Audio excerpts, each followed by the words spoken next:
Saya coba yang ini dulu.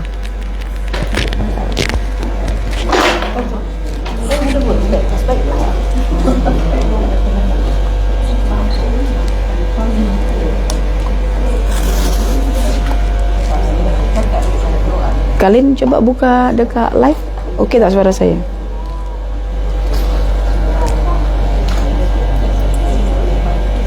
Testing suara. Tes.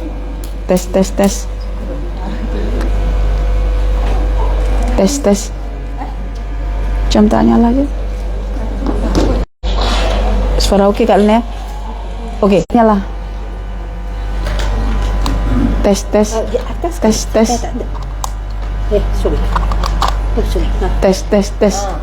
suara. Oke.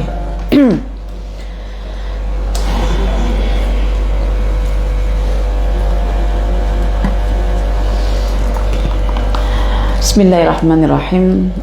Assalamualaikum warahmatullahi wabarakatuh.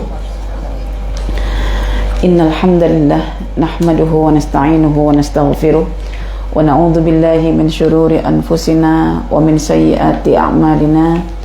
May yahdihillahu fala mudilla lahu wa may yudlil fala hadiya lahu.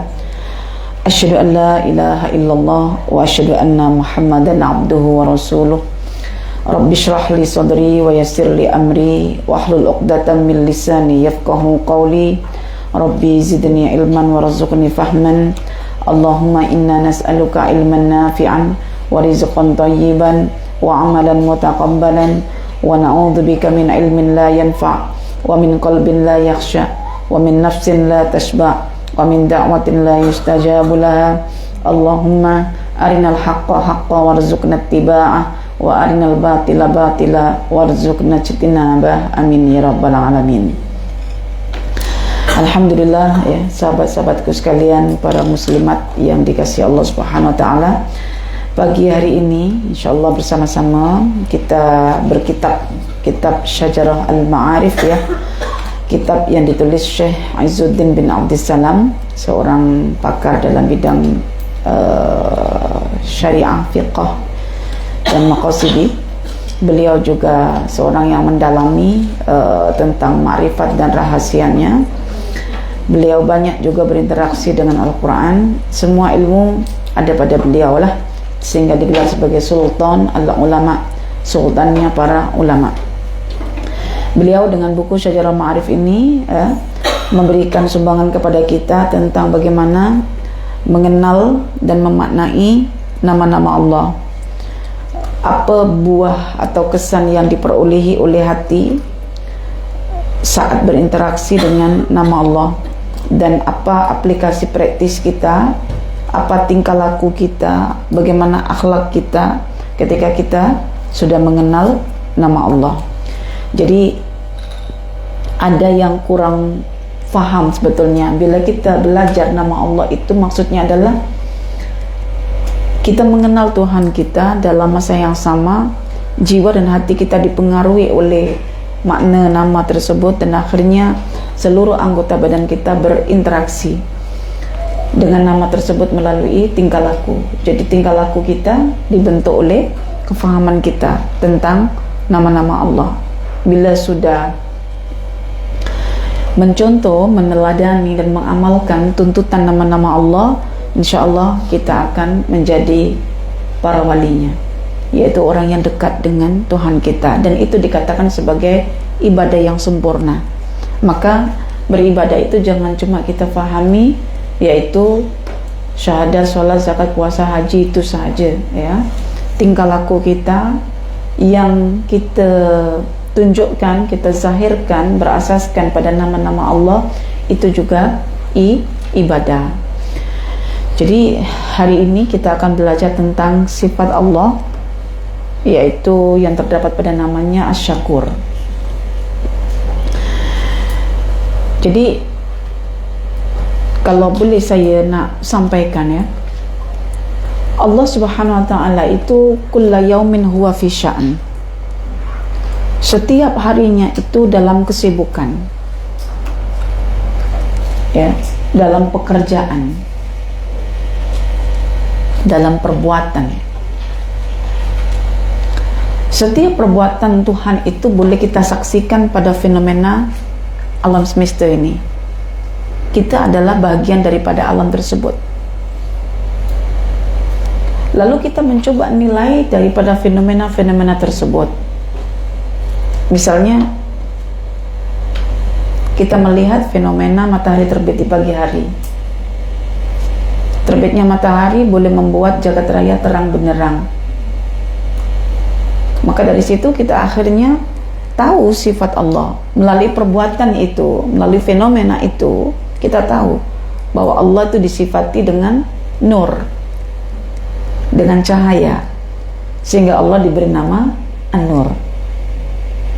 Ya, contoh misalnya, kita melihat pokok ketika ditebang, bila digergaji gitu, kita boleh melihat lapisan-lapisan kayunya, dari dermisnya, epidermisnya, endodermisnya, dengan urat-uratnya, halus, lembut. Dari situ fenomena yang kita lihat itu menunjukkan bahwasannya Allah itu disifati dengan lutfah, yaitu kelembutan. Maka akhirnya Allah memberi nama untuk dirinya Al-Latif. Jadi dari perbuatannya kita akan kenal sifatnya apa. Dari sifatnya kita tahu namanya apa. Jadi kita ini tak boleh dipisahkan dari alam. Kita tak boleh dipisahkan daripada segala fenomena yang ada di alam semesta. Karena itu Tuhan tidak hanya menciptakan telinga untuk dengar Quran, tapi Tuhan ciptakan mata untuk menyaksikan alam. Kebanyakannya para saintis menggunakan matanya untuk belajar tentang fenomena alam, dan kebanyakannya orang kita gunakan telinganya untuk dengar Quran, sehingga berlaku gap. Yang saintis ya saintis saja, jalan sendiri. Yang Quran sebagai agamawan ya jalan sendiri agamanya gitu. Padahal itu salah.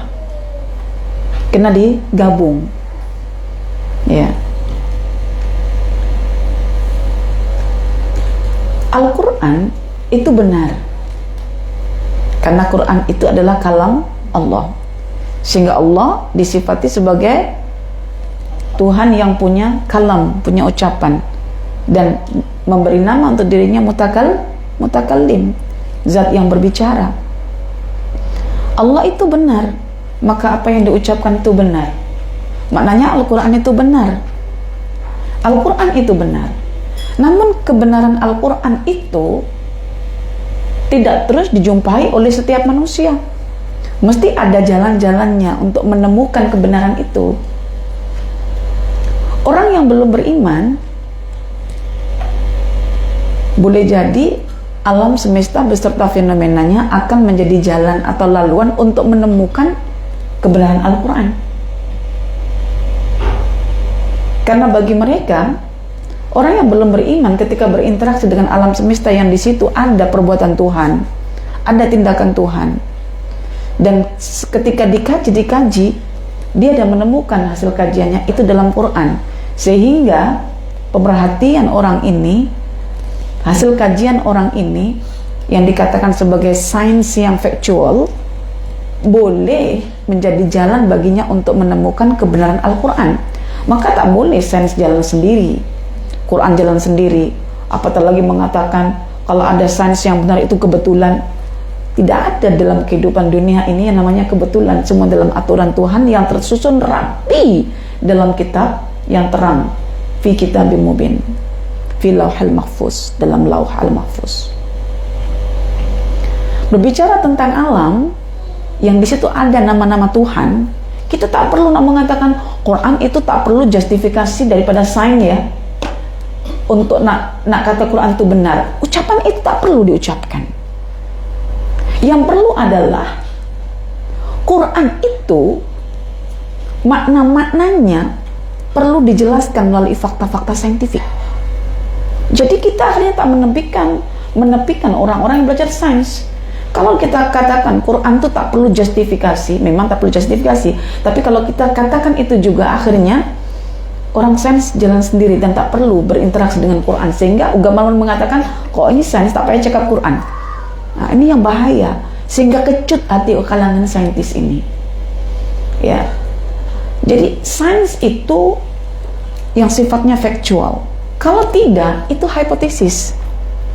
Makanya dalam Quran itu sudah ada perbincangan hipotesis dan tesis itu.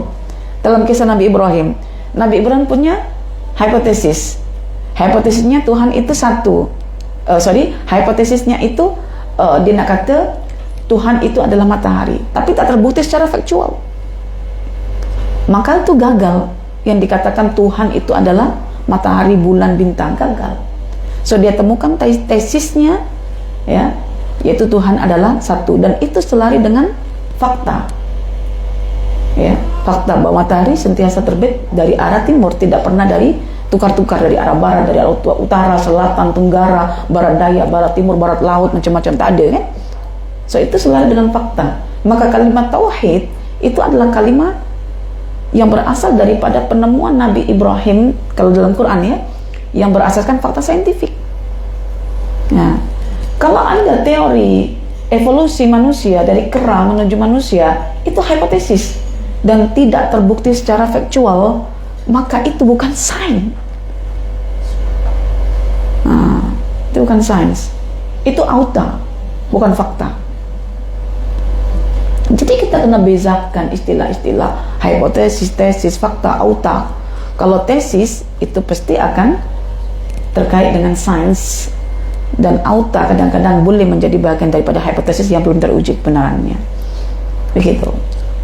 Jadi saya merasakan bahwasanya tindakan-tindakan Allah di alam semesta yang mencerminkan sifat pada perbuatannya serta nama-namanya itu diabaikan oleh majoriti umat Islam, dan mereka hanya mencukupkan bagaimana nak dengar nama Allah, apa nama Allah hanya dari telinga. Saya melalui berbagai jenis perjalanan itu, saya menemukan sesuatu yang lain, tahu, belajar dengan alam, ya, selepas kita belajar dengan Al-Quran ada anjakan. Oke, saya bagi contoh misalnya, Allah itu kan Ar-Razzaq. Termasuk bagian Ar-Razzaq Allah adalah, Allah itu Al-Fattah, membuka celah-celah mendung yang tebal supaya turun hujan. Dengan turun hujan diterima oleh bumi, dan bumi mengeluarkan tanam-tanaman, dan akhirnya boleh melakukan proses fotosintesis dan boleh menghasilkan makanan untuk kita makan, kan, buah-buah untuk kita makan. Air hujan itu cara Allah nak menjelaskan apa realnya Quran itu.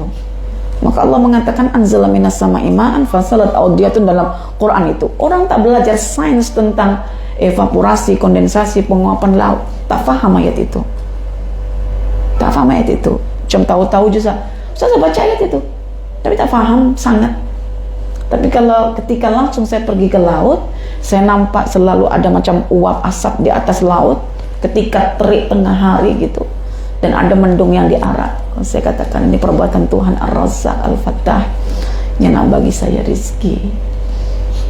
Sehingga saya akhirnya belajar tentang laut, kandungannya apa, berapa watt matahari perlu untuk memanasi laut, kenapa ada lu'lu', ada marjan di dalam, kenapa kalau kita kenakan kita nampak anggun cantik mempesona, dan kita rasa puas dengan diri kita, ya, walaupun kita tutup pakai tudung, di dalam sini ada mutiara, orang tak tahu. Yang tahu cuma kita ketika bercermin sebelum berangkat ke sini. Tapi tidak ada rasa ada value dalam diri kita melalui nilai alam tadi itu yang kita kenakan, gitu kan. Makanya perempuan-perempuan kalau saya bawa pergi safar ke Lombok itu suka penatnya hilang ketika shopping yang namanya pel gitu. Jadi itu yang saya nak katakan, belajar nama-nama Allah, Asmaul Husna ini paling sedap kalau kita kait dengan fenomena alam semesta, sehingga kita kenal perbuatan Allah, kita kenal sifat Allah, dan akhirnya kita kenal nama Allah. Sehingga kita nak katakan sains tak boleh jalan sendiri. Kalau ada sains yang sifatnya faktual, bukan kebetulan, tapi itulah perbuatan Allah yang kita nampak. Jadi di sini saya menyemangati puan-puan belajar sains, tapi jangan lupa manualnya itu ada Quran. Dan saya menyemangati ugamawan di sini yang belajar tentang Al-Quran, ya. Mereka kalangan sains tanpa Quran pun mereka akan pincang. So kita ada Quran. Jadi kita belajar Quran tanpa sains pincang kita. Kita orang saintis tanpa Quran pincang. So ibarat kita berjalan guna satu kaki tidak indah dipandang oleh mata. Mari kita berjalan berdiri tegak dengan menggunakan dua kaki. Kaki kiri itulah yang kita katakan sebagai sains kita, dan kaki kanan itulah yang kita katakan Al-Quran. Maka kitab itu ada dua, kitab Al-Matlu, kitab yang terbaca yaitu Al-Quran, dan kitab Al-Mashhud, kitab yang tersaksikan. Itulah lembaran-lembaran fenomena alam. Makanya Ustazah akan buat ya yang namanya safari Qurani, safari Ma'rifat, dan beberapa di sini adalah termasuk yang datang pernah ikut safari Qurani dan safari Ma'rifat. Okay. Ya alhamdulillah, trip yang untuk ke safari Qurani di Bukit Tinggi sudah 21 orang ya, tinggal bagi 4 orang lagi. Dari Singapura ada 6 ke berapa orang teh. Nah, lumayan juga lah. Oke, siap Fatin, ini kawannya Datin masa buat safari Qurani. Akhirnya ketinggian teknologi pun diajarkan oleh beliau tentang bagaimana ambil gambar yang bagus melalui Samsung. Oke.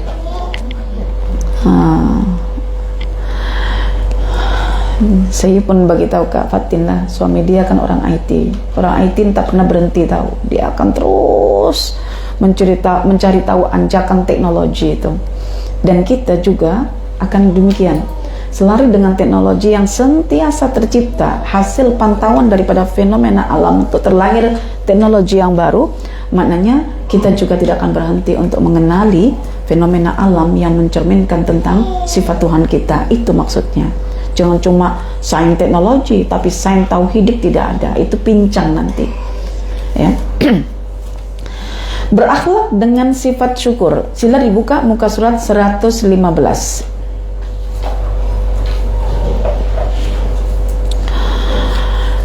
Kita mulakan pemaknaan asyakur terlebih dahulu.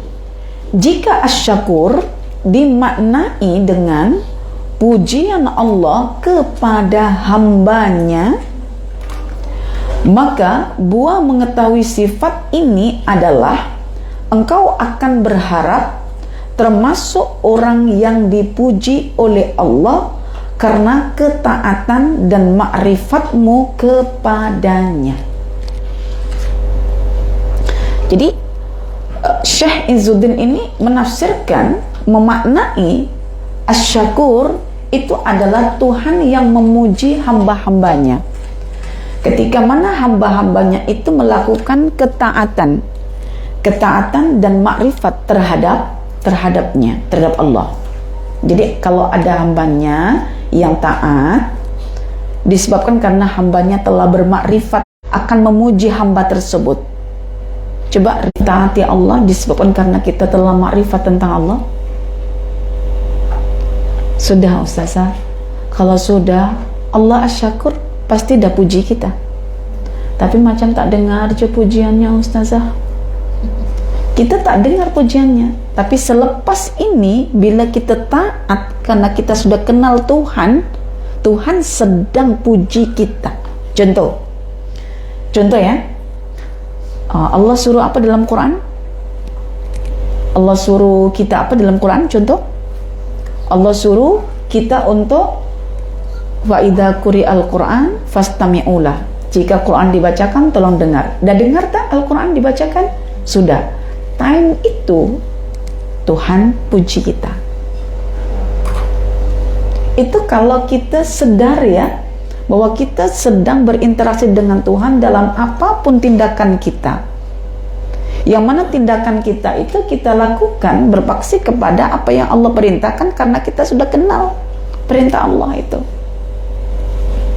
Mengenal Allah itu bukan sekedar mengenal sifat perbuatannya sahaja, tapi mengenal apa perintahnya, apa larangannya, apa aturannya dalam hidup ini untuk kita. Itu juga mengenal Allah. Karena Allah itu Tuhan yang memberi perintah. Maka perintah itu bila kita ilmui, bermakna kita mengenal Tuhan, mengenal melalui perintahnya. So time itulah Tuhan memuji kita atas namanya asyakur. Kalau kita ikutkan definisi yang pertama ini ya, begitu. Oke.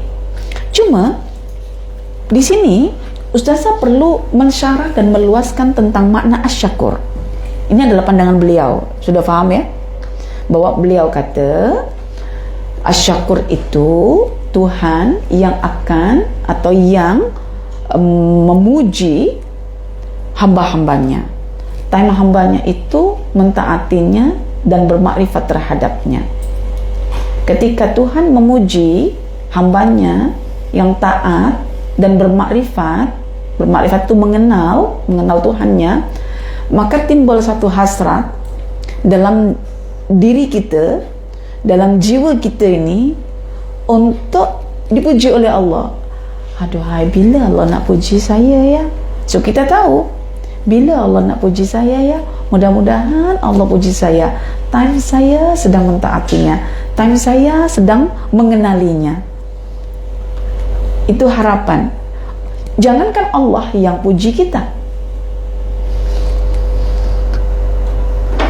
Kak Lin saya puji, saya manusia yang puji Kak Lin je, sudah tak boleh tidur malam dah.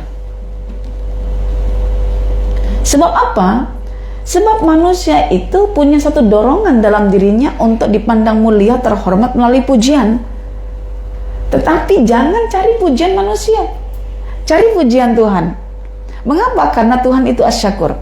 Ustazah, bermakna kalau kita ini diciptakan oleh Allah, ada dorongan ingin dipuji, lalu Allah dengan namanya asyakur, Tuhan yang memuji, maknanya ketenangan jiwa kita hanya bersama Tuhan. Ustazah, betul. Itulah misalnya Kak Lin dandan hari ini, saya tak puji Kak Lin akan kecewa karena bodohnya saya tentang tampilan Kak Lin hari ini. Saya tak peduli sangat, saya tak tengok sangat penampilannya. Pakai tudung Bukita ke? Tadi tersingkap Kak Lin, maka saya baca itu Bukita. Pakai pin tepi kanan kiri ke? Bila saya tak puji, dorongan untuk terpandang cantik, indah, anggun, mempesona, and the gangnya, pujian untuk manusia namanya perempuan nih, bila tak dapat, kecewa. Tapi ketika tahu Tuhan itu boleh memuaskan dorongan itu, maka kita mengambil cara, yaitu hanya kepada Allah kita ingin mendapatkan pujian. Ustazah, penat aku nak kemas dapur supaya bersih, lantainya tidak licin, anak-anak tak jatuh. Time dah bersihkan semua itu Ustazah, tak ada pun dipujikan suami. Ketaatan kita menjaga rumah tangga suami kita, ketika kita diberi rumah, kita yang menyediakan tangga-tangga dan kita mengemaskannya, itu adalah ketaatan seorang perempuan dalam rumah tangga. Dan Allah asyakur yang puji. Makanya jangan cari pujian suami. Suami di pikirannya apa? Besok kerja.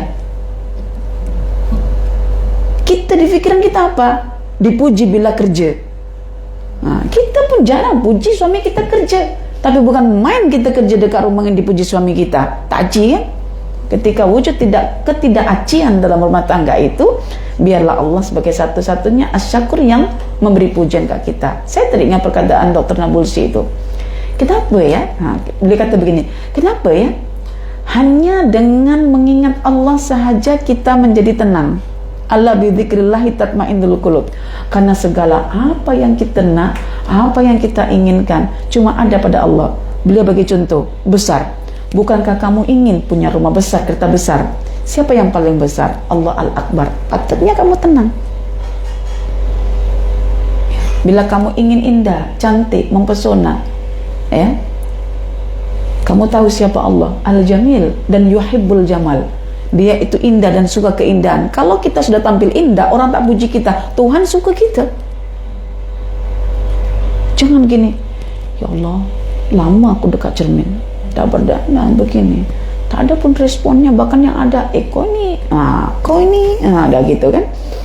Tapi selalu ingat, innallaha jamilun yuhibbul jamal. Allah itu cantik, indah, dan suka dengan keindahan.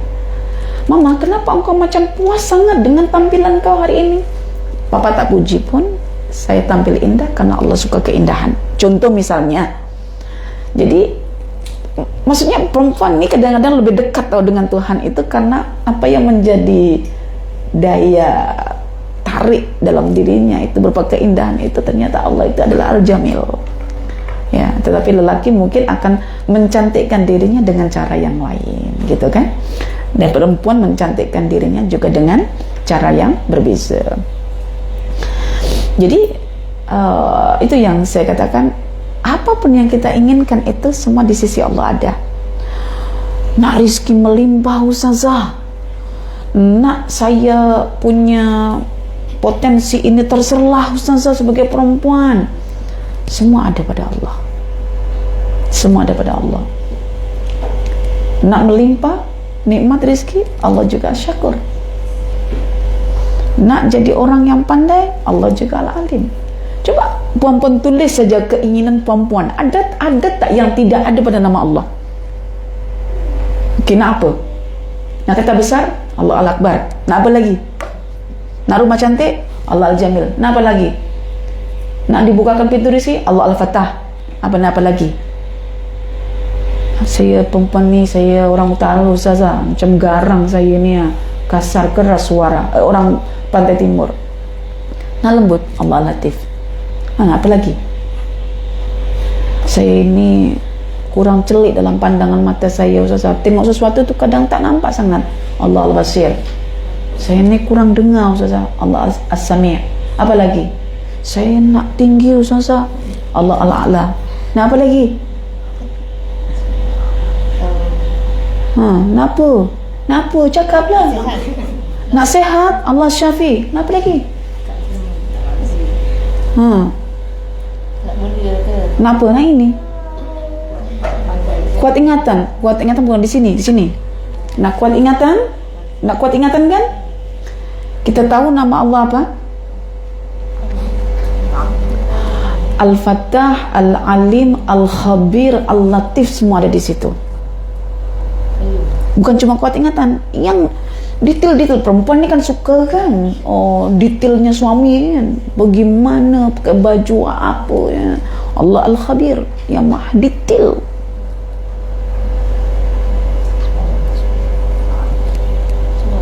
Semua.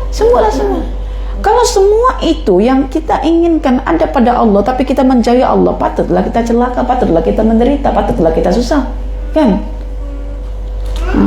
Nak tenang Ustazah, dah jelas. Ala bidzikrillah tatmainnul qulub. Allah itu memberi ketenangan. Allah memberi ketenangan, tapi tidak sepatutnya setiap apa yang kita nak itu terjelaskan secara jelas itu satu nama. Tidak. Kadang satu nama itu mengandungi banyak perbuatan, banyak perkara yang kita inginkan, ya. Okey. Baru tahu kan? Baru tahu. Saya nak kuat jadi perempuan dekat rumah tangga. Allah Al-Qawi, Allah Al-Matin, Allah Al-Qadir.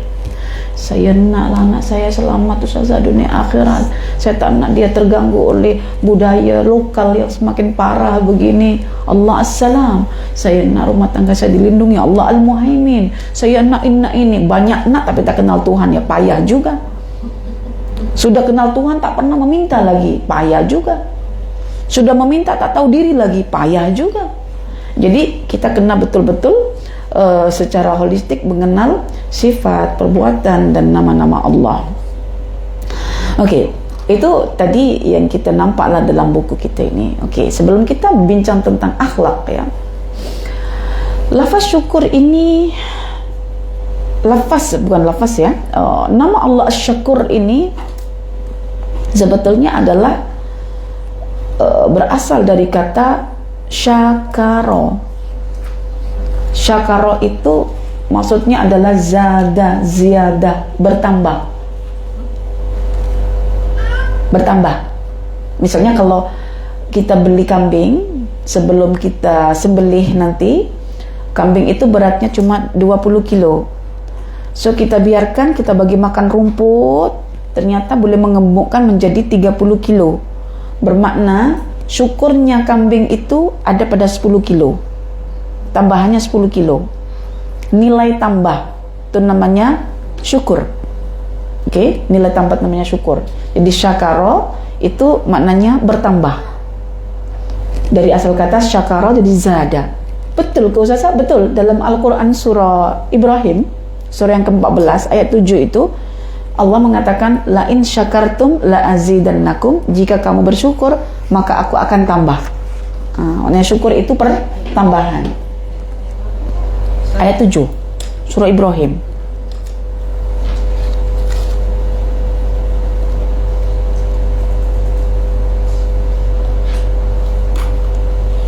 Oke. Kemudian dari kata syakara tadi itu menjadi syakirun. Syakara yashkuru, syukron, syakirun. Syakir adalah orang yang bersyukur, orang yang akan mengembangkan apa yang ada itu menjadi lebih. Itu namanya syakir. Saya teringat perkataan seorang filosof, dan itu sangat bagus perkataan itu bila saya kaitkan dengan Al-Quran tadi, surah Ibrahim ayat yang ke-7. Manusia ini seringkali merusak apa yang ada pada dirinya dengan menghayalkan sesuatu yang tidak ada pada dirinya. Padahal dengan sesuatu yang ada pada dirinya, kalau dia menggunakannya, boleh menjemput sesuatu yang tidak ada tadi itu. Betul tak? Jadi seringkali sesuatu yang ada pada diri manusia dirusak oleh manusia itu dengan mengangankan sesuatu yang tidak ada, sehingga yang ada terbiar. Patutnya yang ada itu digunakan untuk mendapatkan sesuatu yang dia tidak ada. Betul ke tidak? Betul kan? Maknanya syakir itu adalah orang yang menggunakan nikmat yang ada pada dirinya untuk mencapai sesuatu yang ia tidak ada, sehingga dari nikmat itu bertambah dengan datangnya nikmat baru berikutnya. Ini adalah satu teori yang sering kali orang menyebut tentang bagaimana nak mengembangkan potensi diri, di mana perempuan ini multitasking katanya. Dia boleh bekerja, dia boleh gendong anak, dia boleh masak, dia boleh mengajar, dia boleh begitu, begini, dan itu sebagainya. Ya. Oke. Saya mungkin tidak dikatakan sebagai perempuan yang kutilang, kurus tinggi langsing. Oke. Tapi fakta yang ada yang Allah berikan kepada saya adalah perempuan non kutilang. Perempuan kutilang selalunya berbangga karena dia memiliki daya tarik tersendiri untuk kaum yang memuja kecantikan luar. Saya sebagai orang yang syakir akan menggunakan apa yang saya ada untuk mengembangkan diri saya bagi mendapatkan sesuatu yang tadi saya tak ada. Saya belajar, saya memberi manfaat pada orang mengajar. Orang tertarik dengan ilmu saya, bukan dengan kutilang saya. Jadi sama-sama orang tertarik pada individu karena kutilangnya, yaitu performance visionnya, tapi orang tertarik dengan saya karena penampilan pemikiran dalaman saya. Tapi dua-duanya menjadi dua wanita yang memiliki daya tarik. So, itu namanya syakir. Boleh paham? Oke. Dulu misalnya ketika kita belajar sebagai anak baru remaja, form 1, itu sudah mulai rasa bangga bila punya parent misalnya bergelar dengan title tersendiri, sehingga mereka rasa bangga menyebut nama ayah dia, pekerjaan dia. Kita memang tidak ada pekerjaan ayah kita yang dianggap berwibawa dengan nama dan gelaran yang berwibawa. Tidak ada. Tetapi apa yang ada pada diri saya misalnya, saya gunakan untuk mengangkat derajat itu, sehingga orang lain melihat ibu bapak saya adalah melalui saya, dan semua teman-teman saya menyangka bahwa ibu saya, ayah saya adalah seorang pensyarah. Saya diam je lah. Udah percaya saya punya keinginan tuh.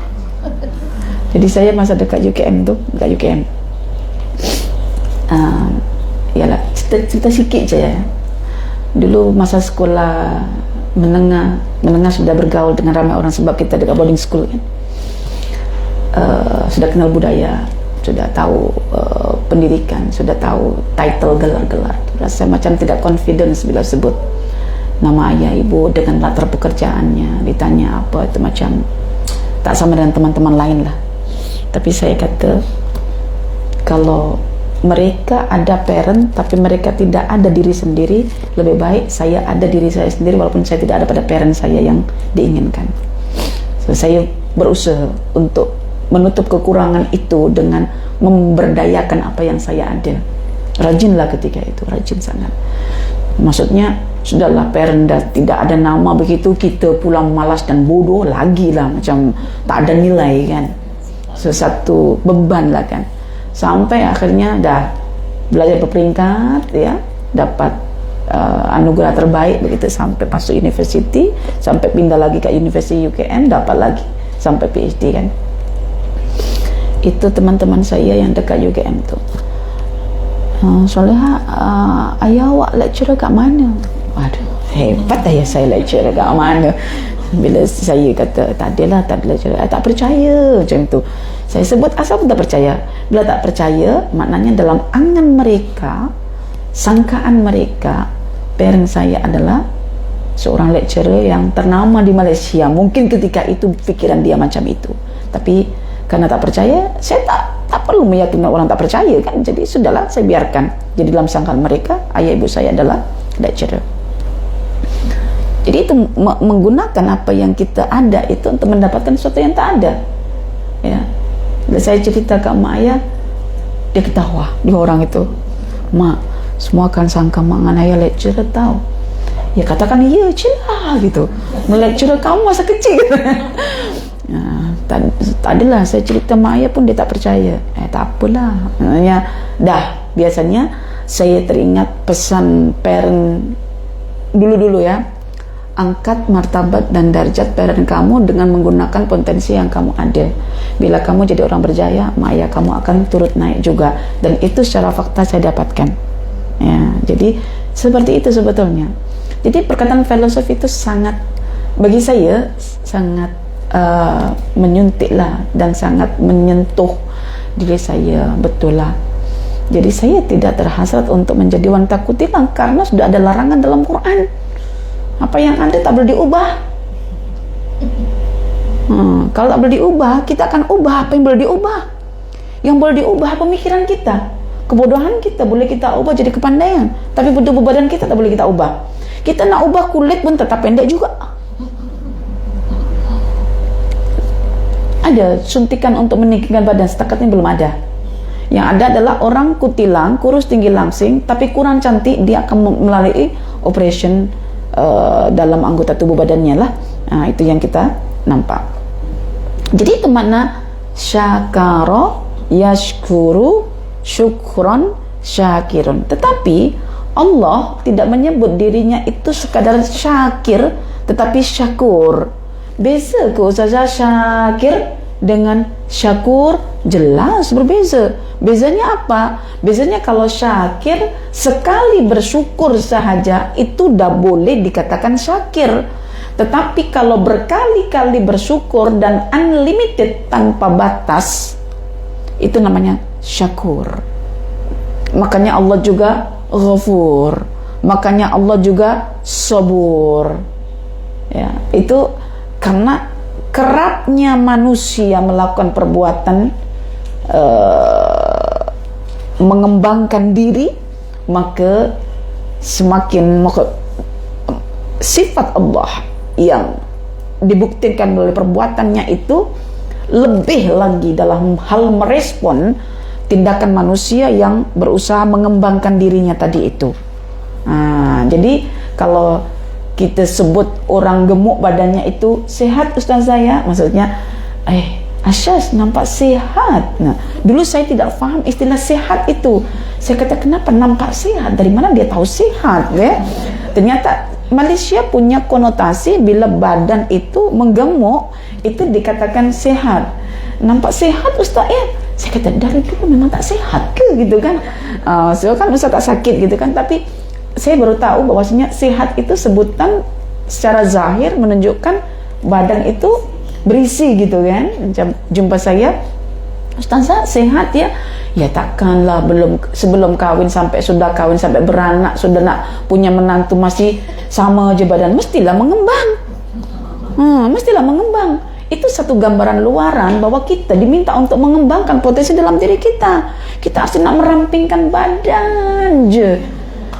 Bosan dah, suami kita pun rasa malu juga balik kampung. Kau tak bagi makan istrimu ke?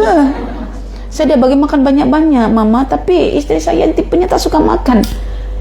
Kau tak boleh macam tu, tak sehat. Itu nanti masuk ke kampung, I tahu seolah-olah anak kandung saya tak bagi makan you. Itu satu ini kan, balik kampung itu perempuannya dah badannya sehat, kemudian berhias ya, dengan perhiasan pakaiannya cantik ya, termasuk bagian perhiasannya itu nampak, oh anak perempuanku diberlakukan lazimnya wanita. Begitu. Jadi itu kebanggaan. Saya pun baru tahu daripada mertua saya ya, kalau misalnya suami saya bawa balik saya ke rumah ayah dia, saya tak pakai perhiasan tak apa, sebab itu adalah ayah ustaz. Tapi kalau ustaz bawa saya ke rumah saya, maknanya kembali ke mertua dia akan menyuruh saya mengenakan perhiasan contohnya, supaya tampilan saya itu dipandang oleh mertua dia itu, oh anak aku diperlakukan macam suami aku perlakukan aku gitu, maksudnya standard gitu kan. Jadi kita menjaga, bukan nak riak, nak tunjuk dengan tunjuk mama, suami bagi saya ini bagus. Jadi kan dah ada satu perubahan, jadi anjakan. Jadi kalau misalnya saya dulu misalnya berat sebelum kawin ya, dan nak kawin 42 gitu ya, sekarang paling tidak ya kena 52, naik 10 kilo gitu kan. Itu tanda syukur bahwa saya suami saya mengembangkan badan saya sehingga bukan dikatakan sehat. Kalau sebutan yang bagus itu gini, wah syukur betul, bukan sehat betul, bukan ya. Karena kadang orang gemuk pun sakit juga, tapi kalau kita katakan pertambahan itu, Datin nampak syukur betul Datin, bukan nampak sehat, nampak syukur betul. Iya Ustazah, nampak syukur memang saya Ustazah. Saya mengembangkan potensi jasad saya yang dulunya cuma 35 Ustazah, sekarang bukan 35, 55 Ustazah gitu kan. Naik berapa itu syukurnya? 20 kg. Jadi syukurnya 20 kg. So, itu adalah gambaran luaran untuk menggesa kita bersyukur secara dalaman. Yang dulunya kita misalnya kenal Allah itu cuma satu nama aja, so sudah 20 nama. Itu syukur pemikiran. Dulunya taatnya cuma satu je kat suami, so berkali-kali taat kat suami, itu syukur juga gitu. Jadi syukur itu nilai tambah. Jangan cuma buat nilai tambah dekat tol saja untuk boleh lalu highway. Kita juga kena bagi nilai tambah juga untuk kita jumpa Tuhan kita. Tuhan dah bagi kita potensi jasa dia, badan kita ke, atau potensi intelektual kita, hati kita ya, atau potensi emosional kita, jiwa kita. Okey. Kemudian daripada syakur dah faham sekarang ya. Jadi maknanya Allah tidak pernah berhenti tahu memperhatikan kita untuk dilebihkan.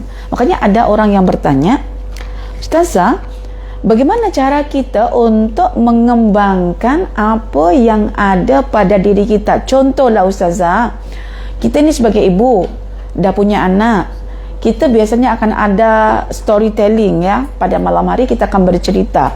Aku ni tak pandai nak cakap lah Ustazah, tapi aku dah punya anak. Macam mana ya seni nak bercerita dengan anak gitu. So ini adalah pengembangan bahasa. Pengembangan bahasa. Bila kita mencuba yang dulunya sebelum punya anak itu sehari cuma cakap dalam 10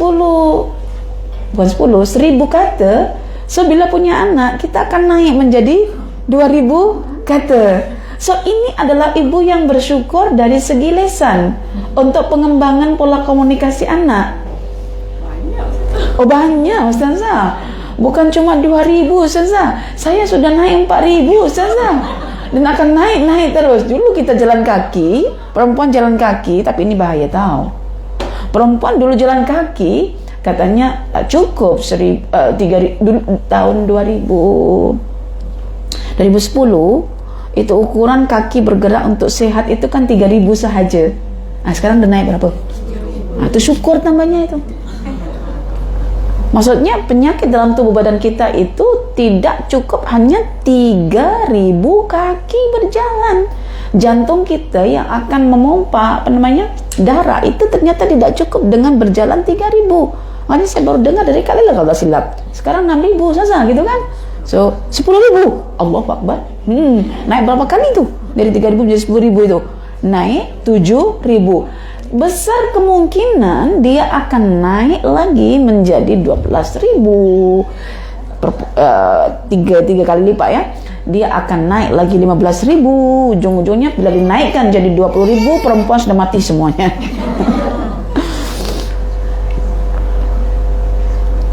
Ya, perempuan sekarang tak macam perempuan dulu kan. Dulu mungkin dari segi makanan, dari segi pikiran masih boleh terjaga lah, sehingga tidak terlalu sangat dalam pola hidup sehat itu macam yang sekarang ini. Sini perempuan kalau disuruh jalan kaki sampai 10.000 itu disuruh untuk healing katanya tuh. Maksudnya kena berjalan sudah keluar. Sebab mungkin sekarang banyaklah faktor-faktor lain yang boleh menyebabkan perempuan ini jadi macam stres, macam murung ya. Dan iyalah, dalam setiap pergerakan kita mesti ada keberkatan kan. Kayaknya kadang-kadang saya cubalah mengaitkan dengan orang dahulu yang berjalan tetapi ada makna dengan jalan sekarang yang tidak ada makna. Orang dulu jalan ada makna itu boleh selepas berjalan 3 bulan itu boleh berhenti sampai 3 tahun tak berjalan tuh. Nak duduk satu tempat tuh. Kalau kita karena tidak ada pengisian tuh, hari-hari kena jalan terus kan. Kita setakat ini banyak menjelajah menggunakan kaki, tapi orang yang selepas menjelajah guna kaki, mereka banyak menghabiskan masa menjelajah guna fikiran. Bila orang sudah menjelajah guna fikiran, mereka pun tak ingat makan. Tapi orang kalau jelajah guna kaki, ingatnya makan. Lapar kan. Saya bawa jamaah baru-baru ini ke Lombok itu, Allah, Ustaz, semuanya okey. Ustazah perut sudah berzikir, Ustazah. Maksudnya sudah mengingatkan time bila nak makan gitu kan. Sebab jalannya agak lama gitu kan. Sekali makan tuh ya memanglah nampak syukur akhirnya kan. Bukan sedikit yang makan banyak, syukur tu tambah. Okey. Kemudian selepas kita maknai syukur itu adalah nilai tambah, maknanya kita akhirnya memahami Allah ketika bersyukur ke atas hamba-hambanya, bermakna Allah itu menaikkan nilai tambah yang ada pada diri kita, mengembangkan yang ada pada diri kita, dan akan memberi balasan yang lebih daripada apa yang kita buat. Contoh ya, kalau kita melakukan amalan terbatas pada usia kita berapa tahun? Rata-rata habisnya umur kita di dunia berapa tahun? Okey, siapa? Nak 80 bunda ya. Rata-rata dalam hadis dari 63 sampai 70. Okey, 70. Kalau misalnya ada ekstra selepas 70 masih ada 71, 72, itu tandanya Allah itu asyakur, menambahkan nilai umur itu. Yang tadinya cuma 70 jadi 71 sampai 80. Itu artinya bersyukur juga lah. Gunakan sisa itu untuk mendekat kepada Allah. Okey. Contoh kita tadi itu dalam hidup kita melakukan amal ketaatan, ikutkan umur rata-rata kita di dunia sampai 70 tahun, kita balik umur berapa? Ambillah umur 10 tahun ya. Contoh 10 tahun kita balik. Bermakna kita mentaati Allah dalam perintah-perintah Allah ini berapa tahun lamanya? 60. Okey, 60 tahun kita mengenali Allah, kita mentaati Allah. Kita bertakwa betul kepada Allah. Mana larangannya kita tinggal, mana perintahnya kita buat, hati sentiasa connect dengan Tuhan. Kalaupun terlepas connection dengan Tuhan, kita istighfar karena kita akan berdosa. So kita istighfar, bertaubat, mentaati Allah, bertakwa dan lain sebagainya kita buat. Maksudnya kita beribadah selama 60 tahun. Kalau kita masuk surga, adakah kita di surga cuma 60 tahun? Nah, berapa tahun di surga? Kalau masuk surga? Selama-lamanya. Bermakna Allah itu siapa? Asy-Syakur. Itu cara memahaminya. Nilai tambahnya itu namanya Asy-Syakur. Oke, Ustazah, kalau misalnya saya memberi si fulan 1 dulang kurma, oke, sebagai bentuk syukurnya si fulan itu dia hantar kat saya berapa, Ustazah? 2 dulang kurma. 1 dulang nilai tambah, 1 dulang pembalasannya. Nah, begitu nilai tambahnya itu. Ustazah, saya berharap tak ada orang lain bagi saya. Sebab ketika bagi saya kena kembalikan lebih itu tanda syukur saya. Kan gitu. Dari situ juga konsep syukur ini menghalang kita untuk suka diberi, tapi membuat kita suka memberi. Siapa kalau kita memberi, dia akan beri lebih. Konsep syukur membuat kita suka memberi, tapi tak suka diberi. Karena kalau diberi, kita akan memberi lebih. Tapi kalau kita memberi, akan dibagi lebih. Tapi Ustazah, saya dah bagi Ustazah. 1 dulang tadi bagi. Makanya jangan minta dia yang bagi kita, Tuhan yang bagi kita. Begitu. Jadi tak apalah, dia tak bagi pun tak apa. Namanya juga manusia. Saya nak Tuhan yang terus bagi saya nilai tambah. Jadi Ustazah, kalau saya bagi 1 dulang kurma, Tuhan nak bagi berapa? Tuhan bagi itu tidak pakai batasan. Manusia yang terbatas membalasinya, tapi Tuhan tidak. Makanya kadang-kadang rezeki kita jadi melimpah, rezeki anak melimpah, rezeki sehat melimpah, rezeki ilmu melimpah, semua melimpah. Dan itulah makna la in syakartum la azidannakum. Kalau kamu mampu bersyukur atas apa yang Allah bagi kat kita, pasti Allah akan mengembangkan sesuatu itu menjadi lebih. Sekarang coba introspeksi masing-masing, apa yang dah Allah bagi dalam diri kita. Allah bagi kehidupan, Ustazah. Panjangkan dan syukurkan kehidupan yang ada itu. Bagaimana caranya, Ustazah? Ciptakan kenang-kenangan terindah untuk orang-orang yang akan kita tinggalkan, sehingga umur kita seolah panjang selepas kita dah mati. Itu namanya nilai syukur. Kan? Betul. Tapi kalau kita tak mensyukuri umur kita dengan mencipta kenangan-kenangan terindah untuk orang yang kita tinggalkan, mati orang kata Alhamdulillah. Tak ada pun rasa kehilangan. Aman. Sentosa kampung ini. 1 orang ni je yang aku tunggu bila matinya. Gitu. Ustazah, hidup aku ini macam menderita je, Ustazah.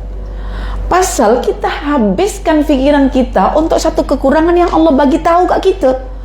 Misalnya kita punya parent tak faham dengan kita, tindak tanduknya tak mencerminkan parent yang baik untuk kita. Pikiran kita jangan kearahkan parent. Kalau kita arahkan pada parent yang tak faham tentang diri kita, yang kita dalam keadaan stres, down, malah dia tekan kita semakin jadi stres. Jangan lagi berinteraksi dengan kekurangan yang ada pada parent itu, tapi berinteraksi dengan potensi diri yang ada, yang Allah bagi. Apa potensinya? Masih hidup, itu satu nilai. Coba ciptakan kenangan kepada orang-orang yang menekan hidup kita itu, supaya ketika kita tiada, ketiadaan kita yang sudah mencipta kenangan itu akan dirindui oleh orang-orang yang kita tinggalkan itu. Itu yang ungkapan jangan kau rusak apa yang kau ada dengan mengangankan sesuatu yang tidak ada. Dan kebanyakan manusia itu merusak dirinya sendiri dengan mengangankan sesuatu yang tidak ada. Ini orang yang tidak memiliki konsep syukur. Hanya ada orang mengatakan gini, macam mana engkau tetap eksis dalam keadaan mengajar dari muda sampai tua tak pernah berhenti, sedangkan suami kamu rezekinya melimpah ruah? Kenapa kamu tidak berhenti? Jika kan senang duduk kat rumah, buat apa kamu nak berdakwah mengajar begitu? Contoh begitu kan, rahasia eksisnya apa gitu? Kenapa engkau boleh bertahan sampai detik ini? Dari muda sampai sekarang kamu eksis dalam kamu punya pekerjaan. Ya konsepnya satu, rahasianya syukur. Dia mengembangkan tas dia itu, potensi dia itu sehingga bertambah. Bila bertambah itu dia rasa seronok, diasah lagi, bertambah lagi, sampai menjadi satu potensi, bukan semula, jadi potensi abadi dalam dirinya yang kalau dia tak buat itu ada something yang hilang. Nah, saya suka mengajar, suka. Kenapa Ustaz kalau sakit tak mengajar? Kalau sakit tak mengajar, lagi sakit. Karena Allah sudah memberikan mula-mulanya secebis rasa nikmat. Ya, nikmatnya mengajar itu puan-puan. Ketika kita sudah mengamalkan apa yang kita nak ajar itu, lalu orang itu ada masalah yang kita ajar dan dia mengamalkan apa yang kita ajar dan hasilnya lebih kurang apa yang kita rasa, itu adalah satu pengalaman bagi kita pengajar, itu pengalaman yang menggembirakan, yang membahagiakan, yang mensyahdukan. Dan itu satu orang, dan ternyata jadi viral lah kan. Yang satu pun akhirnya cerita, saya juga Ustazah, saya juga. Perasaan kita bahagia, sehingga mau tidak mau saya kena belajar lagi ayat lain yang saya kena renungkan, yang saya kena amalkan dulu, yang saya kena rasakan perubahan dalam pengamalan itu, sehingga kita mengajar itu bukan mengajar melalui teks, tapi melalui hati dan jiwa yang sudah connect, sehingga masuk, diamalkan, ada feedback lagi, walaupun tidak disampaikan, kita sudah rasa daripada tatapan matanya, cara dia nak merespon pengajian, cara nak bersembang, semua dah nampak begitu. Ya, macam kalau misalnya suaminya kata, Nilin ni takkan saya lepas untuk pergi jalan ni, tapi karena saya sudah kenal Haji Mustafa dan Ustazah, saya biar. Itu suaminya cerita dengan Ustaz lah, saya dah kenal pemilik travel ni. Ya, maksudnya dilepas karena sudah, lelaki tak mudah melepas perempuan tu. Kalau ada apa-apa berlaku, dia akan bertanggung jawab, dia akan rasa bersalah. So pastikan dia mengenali dengan siapa istrinya akan berjalan. Nah, begitu. Jadi itu namanya syukur. Selama ini kita faham syukur apa? Terima kasih. Okey. Maka di sini kita akan akhirnya mengonsepkan bahwa syukur itu kalau kita arahkan kepada Tuhan kita, pertama kita menyandarkan apa yang kita ada itu kepada Allah. Ya. Jadi menyandarkan nikmat kepada Allah itu nomor satu, level syukur yang pertama. Kemudian masuk yang kedua adalah hati dipenuhi dengan perasaan cinta. Okey, hati dipenuhi dengan perasaan cinta. Itu syukur yang kedua.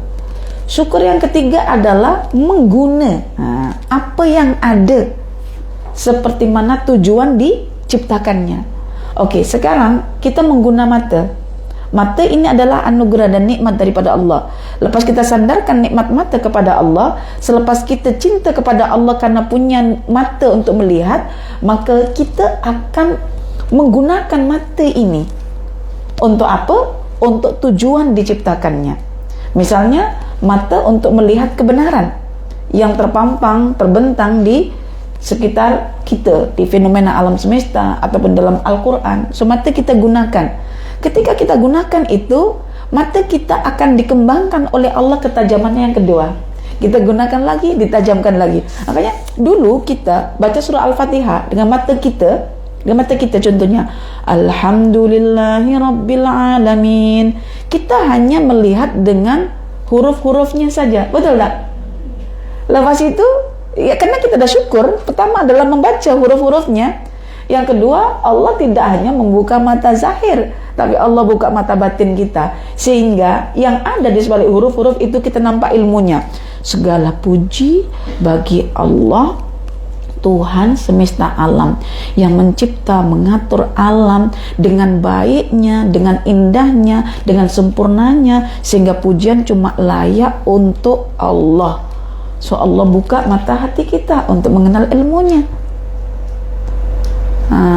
Nanti selepas itu Allah akan buka lagi hati kita, bukan cuma dapat ilmu, tapi dapat cinta Allah melalui setiap ilmu-ilmu yang kita dah amalkan dalam kehidupan kita, membuat Allah semakin dekat dan cinta dengan kita. Kan Allah kata macam ini, jika hambaku mendekatiku dengan cara berjalan, aku akan mendekati dengan cara berlari. Itu namanya Allah Asy-Syakur. Jika kita hanya melihat Al-Quran dengan mata saja dulu, Allah akan buka mata hati kita untuk melihat ilmu-ilmunya. Jika kita sudah buka mata hati kita untuk melihat ilmu-ilmunya, Allah akan buka yang namanya rasa dalam hati kita, fuad kita, untuk semakin mencintai Allah. Makanya kalau kita sudah mencintai Allah, baca surah Al-Kahfi hari Jumat pun, kita tak ada lagi nak gini-gini berapa muka surat kena habis lagi ya. Ini namanya masih menggunakan mata, kepala, sehingga tengok lembar-lembaran yang ketawa-ketawa itulah. Anak-anak kan hari Jumat dah baca Al-Kahfi belum? Sudah Umi, tapi ni Mi masih kurang lagi. Jangan kau tengok muka surat, engkau jadi akan beban nanti. Habis macam mana Umi? Tengok bacaannya saja dan nikmati kamu punya kemerduan suara itu. Belum lagi nikmat Mi, baca doa sama Allah. Ya Allah, bagilah telingaku nikmat mendengar ayat-ayatmu, bagilah mata aku nikmat melihat ayat-ayatmu, bagilah hati aku untuk nikmat merasakan faham ayat-ayatmu. Itu yang patutnya kau baca kalau tak rasa nikmat. Masih kecil lagi lah Mi, belum tahu itu Mi. Biasa, udah kecil kan, begitulah. Tapi saya pribadi juga begitu. Kalau misalnya ada semacam ini, masalahnya adalah bukan huruf-hurufnya, bukan lembaran-lembarannya. Al-Kahfi dari dulu tetap 6 lembar, tak berubah pun. Yang berubah adalah bagaimana kita melihat 6 lembar itu seolah-olah 1 lembar saja. Yaitu dengan meminta kepada Allah bahwa setiap bacaan kita, Allah jadikan telinga kita itu nyaman dan merdu mendengarkannya. Belajarlah. Jangan cuma pandai menyanyi saja. Sampai intonasi, ritme, tonesnya dipelajari. Coba belajar baca Quran yang baik. Baca Quran yang baik itu baca dengan emosi karena faham. Fahami dulu surah Al-Kahfi yang sudah rutin kita jadikan sebagai pembenteng kita pada tiap-tiap hari Jumat itu. Fahami makna-maknanya dulu, dalami. Lepas itu bila kita baca dengan intonasi, rasa ni, dia akan jadi nyaman dan merdu tahu dalam telinga, sebab ada seninya. Air itu kalau mengalir saja tidak terdengar merdu, tapi kalau sudah ada tonesnya, yaitu batu, bukan ya stone-nya lah, menciptakan tonesnya, dia ada batu yang kecil, ada batu yang besar, ada yang kurang, ada yang rata banyak, itu yang membuat jadi irama merdunya. Ini macam main gitar itu kan, dia ada ininya seperti itu. Sebetulnya gemerci air itu merdu itu karena sudah ada iramanya, merdu itu karena sudah ada halangan, rintangan-rintangan. Jadi emak-emak ini kalau hari Jumat ini bukan main rintangannya kan. Jadi membaca kalau masih dengan mata itu hanya begini aja. Apalagi ya Allah, masih 4 lembar lagi gitu. Ya iyalah kalau ngajinya macam siput. Ngaji macam siput ya memang lama lah kan. Coba ngaji macam kuda, cepatlah. Tapi janganlah macam kuda. Ngaji itu di backup oleh rasa, yaitu timesnya applicable dan dekat dengan kita boleh ulang. Yang berkaitan dengan teori yang kita tak faham, pemikiran misalnya, kita perlahankan. Time dengan apa yang jadi, yang kita harapkan tu, laju je, karena udah orang kalau tengok sinetron, timesnya orang jahatnya akan dibelas sama bintang filmnya kan, kita akan datang, ayo cepat pukul, cepat. Bila dekat Quran tu hukuman untuk orang-orang jahat tu, kita boleh laju je karena itu sesuai dengan harapan kita gitu kan, keadilan di akhirat gitu kan. Jadi laju je. Tapi kalau bintang filmnya yang akan terkena kejahatan tu, jangan maksudnya ditarik-tarik gitu kan. Maknanya kalau ada satu peringatan untuk kita itu macam kita kena lama so kita akan relate dengan diri kita. Jadi itulah perbincangan tentang syukur, panjang lebar ya, panjang lebar. Dan syukur itu bagian last adalah tadi beramal, menggunakan apa yang kita ada. Yang kita ada dengan yang kita tidak ada, mana banyak? Banyak kita yang ada, tapi kenapa kita pandang yang tidak ada aja? Kan? Itu namanya kufur. Ada dalam satu perbincangan rumah tangga itu, suami dalam setahun itu menafkahi full. Dalam minggu terakhir akhir tahun aja dia tak bagi nafkah. Itu dijadikan sebagai justifikasi untuk 1 tahun. Itulah perempuan kan. Maka digelar sebagai perempuan kufur. Karena yang itu kan 1 minggu terakhir akhir tahun saja. Sebelumnya setahun itu full kan. Tetapi lupa dengan yang pertama itu, dan itu dilarang Tuhan. Wala tansawul fadla bainakum. Kamu jangan lupakan kebaikan yang pernah dibuat itu lantaran ada sedikit perkara yang terakhir dibuat oleh pasanganmu. Yang kita ini karena lupa dengan nikmat yang Allah beri sehingga kita tak menggunakannya, kita tidak mengembangkannya. Mengembangkan, bukan cuma guna saja. Kalau mata cuma digunakan untuk tengok phone dan tengok TV je, tak berkembang pun tu. Ya, tak berkembang. Maksudnya mengguna dan mengembangkannya. Kalau kita tidak mengguna dan mengembangkannya, ya akhirnya Allah Subhanahu wa taala ambil satu nikmat itu supaya kita boleh terus berpaling kepada nikmat yang banyak yang kita tak perasan tadi itu.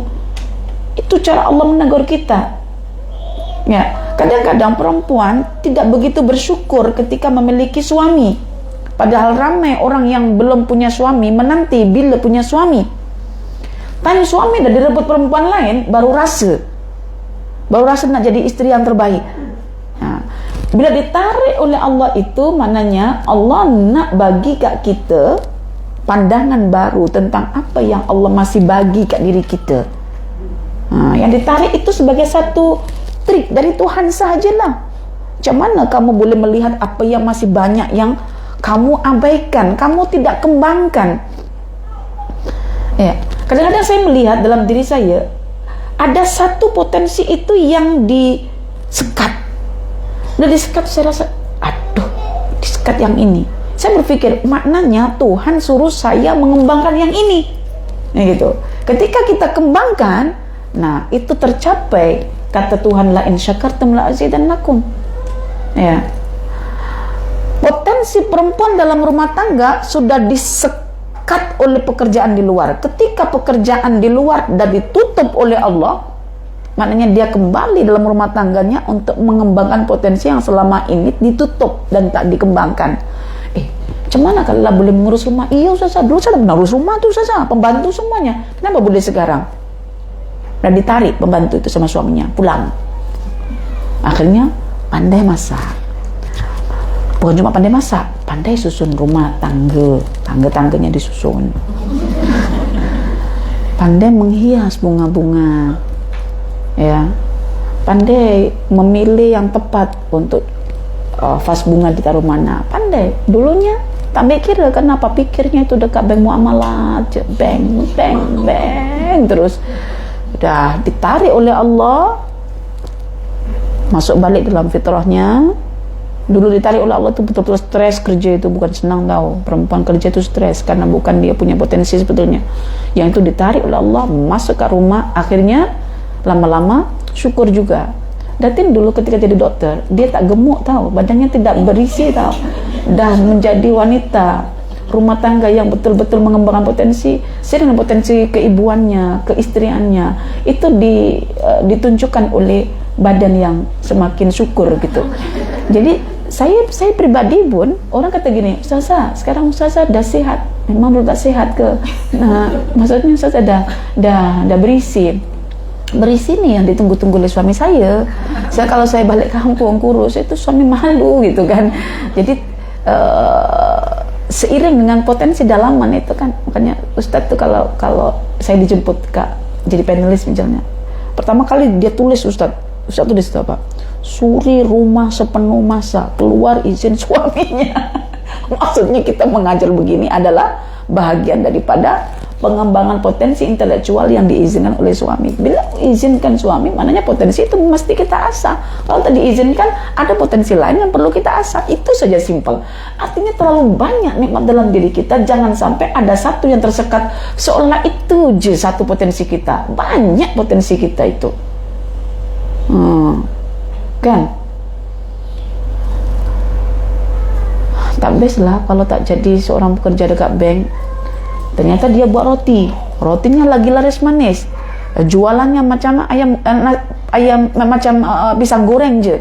Gajinya lebih besar daripada orang kerja dekat bank. Kan? Potensi. Jadi mana ketika suami menghalang potensi dia dulu sebagai accounting, ditahan suami, so dia buat bakery. Kan begitu. Potensi itu banyak. Jadi jangan sampai kita hanya lihat satu saja, tapi gunakan dan kembangkan. Maka ketika berlaku pengembangan, itu namanya syukur. Kecuali battery phone yang kita cas, yang kita lupa untuk ambil lalu mengembang, itu memang celaka lah. Itu bukan syukur lagi, itu musibah. Kemudian kita tengok di sini aplikasi praktisnya, berakhlak dengan sifat syukur adalah engkau berterima kasih kepada Tuhanmu. Oke, Tuhan itu memberikan nikmat kepada kita satu banyak. Kalau nikmat yang kita suka ditarik oleh Allah, masih bersyukur ke tidak? Betul. Selalunya kalau ditarik nikmat dah lupa syukur nih. Kan kita tanya, nikmat yang Tuhan bagi kat kita itu satu banyak. Kalau nikmat yang paling kita cintai ditarik oleh Allah, masih boleh bersyukur ke tidak? Insya Allah. Sebab baru tahu ilmunya. Biasanya seorang wanita ini kalau sudah cinta mati dengan suaminya dan Allah wafatkan suami terlebih dahulu, selalunya dia akan fras juga lah kan. So dia beriddah selama 4 bulan 10 hari itu kan. So after 4 bulan 10 hari itulah dia kena membina lagi potensi dia. Sudah habis masanya untuk mengenang ya kebaikan-kebaikan suami dia. Maksudnya sudah habis, maksudnya move on lah, sudah Allah bagi masa berkabung, masa bersedih itu di situ, masa mengingat suami di situ. Tapi Ustaz, ada perempuan ini tak mau iddah, kenapa? Karena suaminya jahat kot ketika meninggal tuh, jadi langsung ganti suami baru aja katanya. Makanya suami yang baik akan dikenang oleh istri, bahkan istri akan sanggup untuk tidak menikah lagi. Dan perempuan yang tidak menikah lagi itu kalau perempuan sudah nyaman dengan warisan suaminya, tetap perlu bekerja, sehingga dalam kajian-kajian ilmu neuro misalnya, dan ada hypothalamusnya lelaki itu ada yang tebal, ada yang tegang ketika bekerja, yang perempuan itu tidak tegang, tidak besar. So perempuan boleh tahan di rumah, laki di luar tak tahan. Maka Nabi mengatakan, jika kamu tak tahan di luar, balik pulang dan sentuhlah istrimu. Maknanya kalau istrinya tak ada, takkan sentuh dapur, mesti cari istri lagi. Itu jadi rahasia tentang masalah rumah tangga itu di situ. Oke, jadi satu nikmat diambil oleh Allah, jangan sampai melupakan nikmat yang lain. Artinya macam akak itu dah ditinggal oleh suaminya, ada lagi nikmat anak-anak, kembangkan anak-anak itu. Selepas kita sudah bersama dengan suami kita, kembangkan anak-anak itu. Mungkin anak kita memerlukan kita berbanding ayah dia, maka ayah diambil oleh Allah kan. Lepas dah besar, kembangkan diri untuk sentiasa mendekat pada Allah. Jadi banyak nikmat yang perlu kita guna. Jadi syukur itu bukan terkait dengan nikmat untuk menikmatinya, tetapi terkait dengan nikmat untuk mengguna dan mengembangkannya. Kalau terkait dengan nikmat dan menikmatinya, itu syahwat. Banyak orang guna mata untuk pejam saja. Sebab nikmat, tidur pagi itu nikmat nih. Tapi gunakan mata untuk tengok Allah Al-Latif di sini pun begini juga.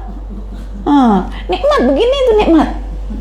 Tetapi tidak syukur karena dia menutup. Tetapi ketika kita syukur atas nikmat, kita itu dibuka, dibaca, difahami, diamalkan. Dan diamalkan itu yang akan menambah khazanah ilmu baru. Maka ada ulama mengatakan, zakatnya ilmu adalah menyampaikan. Kalau tidak disampaikan, tidak akan bertambah. Betul kan, kan? Betul. Jadi seperti itu, memberi manfaat atas apa yang kita diberi oleh Allah, ya, dengan menggunakannya. Yang punya ilmu, misalnya ada seorang sahabat saya yang ikut di sini, dia seorang pelajar terbaik lah, maksudnya dalam bidang sains. Jangan pikir tentang bagaimana mengembangkan sains untuk memberi manfaat ke orang, mengajar ke. Kadang-kadang kita ini larut dengan nikmat yang kita suka, yang ditarik oleh Allah, sehingga kita lupa dengan nikmat kita yang ada, yang Allah bagi. Ketika ditarik itulah kita akan patah balik, melihat nikmat lain apa yang boleh saya syukuri, maksudnya saya kembangkan, sehingga nanti saya akan dikenang karena pengembangan ini. Tidak ada satu nikmat pun yang kita kembangkan melalui amal kita yang Allah bagi ke kita, melainkan kita akan dikenang orang.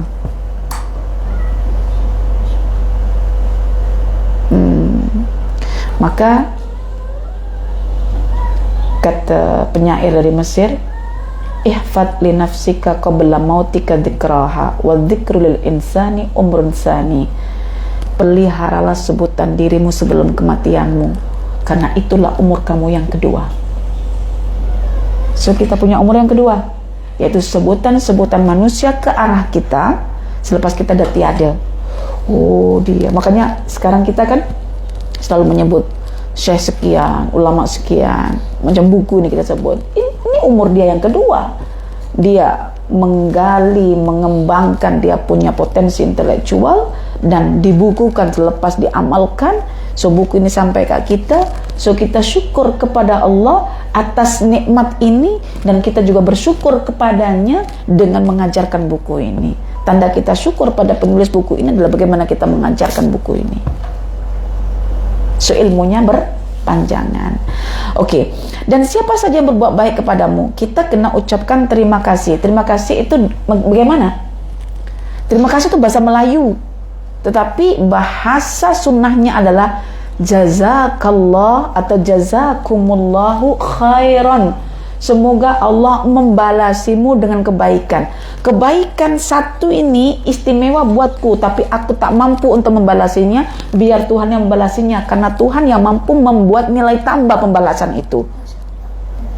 Itu makanya ada pernah saya katakan, kalau boleh selepas terima kasih kita sambung jazakallah khair.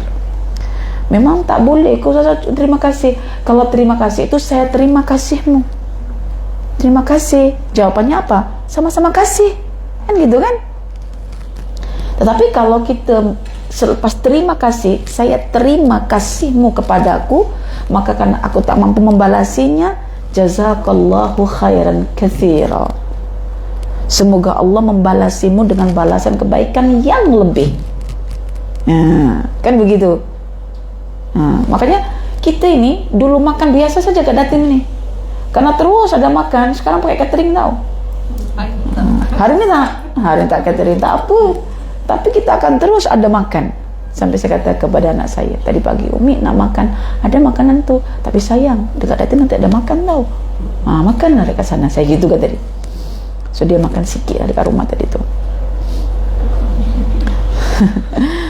Jadi kepada orang yang berbuat baik kat kita, ucapkan jazakallahu, atau kalau perempuan jazakillah, kalau sukar nak bezakan jazakumullahu khair. Misalnya nanti salaman ke ustazah atas nikmatnya hati yang telah tersiram oleh ilmu makrifat.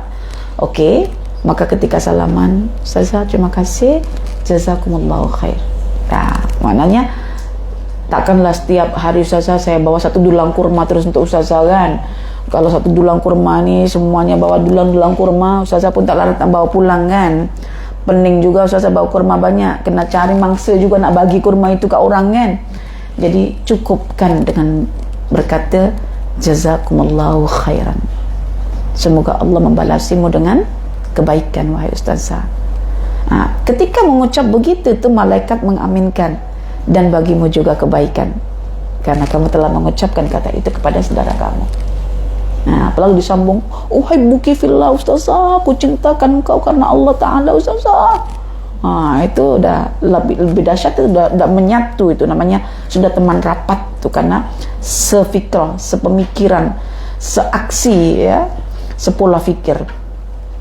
Kemudian orang yang tidak bersyukur kepada manusia maka tidak bersyukur kepada Allah. Cirinya satu, kita akan malas mengucapkan syukur kepada Allah mengucap saja kata syukur kepada Allah, menyandarkan nikmat ini pada Allah, bukan karena usaha kita, tapi pada Allah.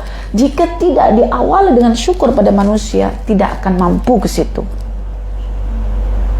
Dan manusia pertama yang layak untuk kita syukuri adalah ibu bapak kita. Maka ucapkan terima kasih kepada ibu bapak kita, kerana ibu bapak kita lah yang membuat kita saat ini boleh belajar makrifat. Kita adalah rangkaian masa lalu kita. Macam batu yang pecah itu rangkaian daripada pukulan pertama sampai yang ke akhir. Kita juga rangkaian daripada masa lalu kita, yaitu daripada ibu bapa kita. So, anishkurli wali walidaika, itu penting. Bersyukurlah kepada Allah dan bersyukurlah kepada ibu bapa. Caranya apa? Gunakan potensi anak ini untuk melayani ibu bapa kita. Baru nanti kita akan dikembangkan oleh Allah jadi anak yang soleh. Sudah soleh lagi. Sudah soleh bin soleh terus. Nah, dan itu yang membuat surga kita ada di sisi ibu kita, di bawah kaki dia. Al-jannatu tahta rijlaiha. Dalam hadis sahih, surga itu berada di bawah kedua kaki ibu. Maka layan dia dengan baik-baik. Makanya ibu ini adalah individu yang sangat bersyukur. Mengandung itu bersyukur. Perutnya dulu ramping begini, tiba-tiba begini ya. Itu namanya nilai tambah perut ya. Ada anak dalam perutnya. Dan lelaki tidak boleh mengandung, kecuali lelaki gemuk saja dia mengandung lemak. Sungguh Allah telah berfirman, bersyukurlah kepadaku dan kepada orang tuamu. Surah Luqman ayat yang ke-14 ya. Surah Luqman ayat yang ke-14, anishkurli wali walidaika illayal masir.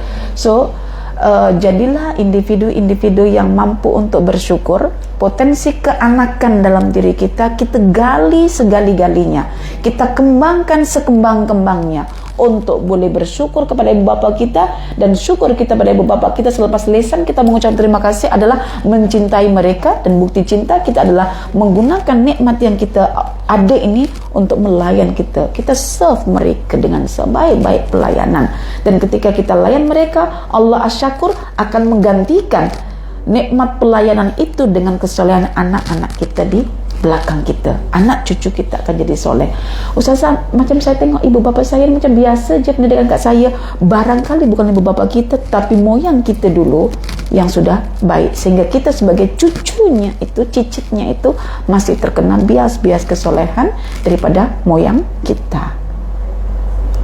Ya, jangankan itu, tubuh badan kita kadang-kadang heran juga, kita orang Asia selalunya rambut itu lurus, mata itu sepet. Tak taunya keriting rambut kita, hitam kulit kita, lebar mata kita. Dari mana itu? Keturunan yang keberapa dulu itu kita ambil. Moyang kita yang keberapa itu kita ambil. Jadi seperti itu ya. Tentang asyakur. So sebagai kesimpulannya, perhatikanlah dengan celik nikmat-nikmat yang Allah telah berikan kepada kita, lalu kita ucapkan pujian, terima kasih kepada Tuhan kita dengan menyandarkan nikmat ini hanya kepada Allah. Lalu kita cuba untuk merasakan cinta, maksudnya sayang kepada Allah karena dah bagi nikmat ini, lalu kita gunakan nikmat itu untuk berkembang. Ya, nikmat mata akan berkembang, tapi kembangnya mata kita bukan terus melebar jadi lebar, tetapi hasil daripada pemerhatian itu semakin bertambah. Nikmatnya hati, bukan jantung kita semakin melebar, tetapi pengetahuannya semakin meluas.